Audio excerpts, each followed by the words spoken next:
Hey guys, so may kukwento lang ako no kasi hindi kasi nung one time kasi nung nag-deposit ako sa land bank nung nakaraan. Hindi ko alam na yung land bank ko kasi guys, ganito yung story. Yung land bank account ko, ang branch niya is dito sa Valenzuela City. Tapos nung umuwi ako ng Pampanga, nag-deposit ako ng 10,000 pesos sa branch sa Pampanga mismo, sa may Apalit.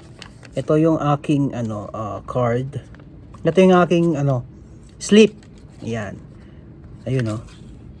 Pakita ko lang Ayun oh. Pakit na sulat. 10,000 pesos. Ayan. Nag-deposit ako ng 10,000 pesos na sa ibang branch. Pero yung branch ko is Valenzuela.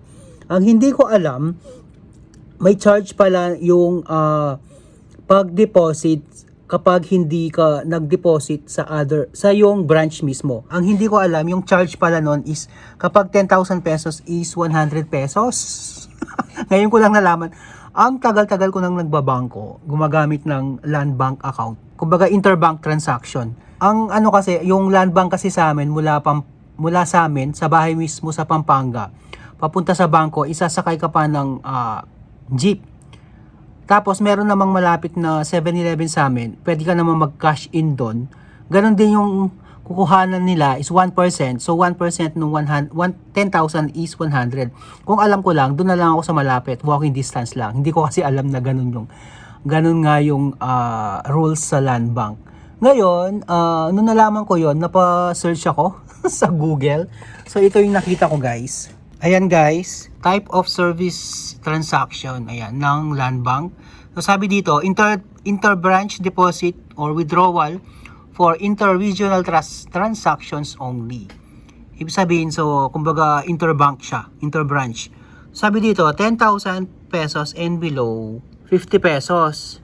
Tapos, above 10,000, 100 pesos. So ayun nga, siningil ako ng 100 pesos. Sabi dito, 10,000 and below. Ibig sabihin ng N, yun nga, kasama yung 10,000 and below. Ibig sabihin, dapat 50 pesos lang yung chinarge sa akin. Kasi sabi dito, above 10,000. Ibig sabihin, 10,000 above. Hindi kasama yung 10,000. Basta mataas pa sa 10,000. So, yun dapat yung sisingilin na 100 pesos. Pero ang siningil sa akin is 100 pesos. Ito yung aking slip. 100 pesos yung siningil sa akin. Well, anyway guys, ayun lang. Just to inform you, no? Kasi, first time ko talaga malaman to in my entire life na paggamit ko or sa tagal ko nang gumagamit ng mga bank accounts. Iba-ibang bangko na yung ginamit ko. Kasi nga, hindi kasi ako hindi ako nagde-deposit nag-i-interbank deposit, interbranch deposit. So, first time kong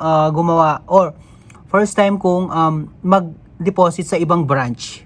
So siguro kaya yun nga, ngayon ko lang talaga nalaman yung charge na yun. So at least 'di ba, para sa mga first timer, at least sa vlog na ito, at least malaman nyo na yun nga, may fee yung interbranch withdrawal and deposit. Hindi ko alam sa ibang branch pero dito sa land bank ganun nga.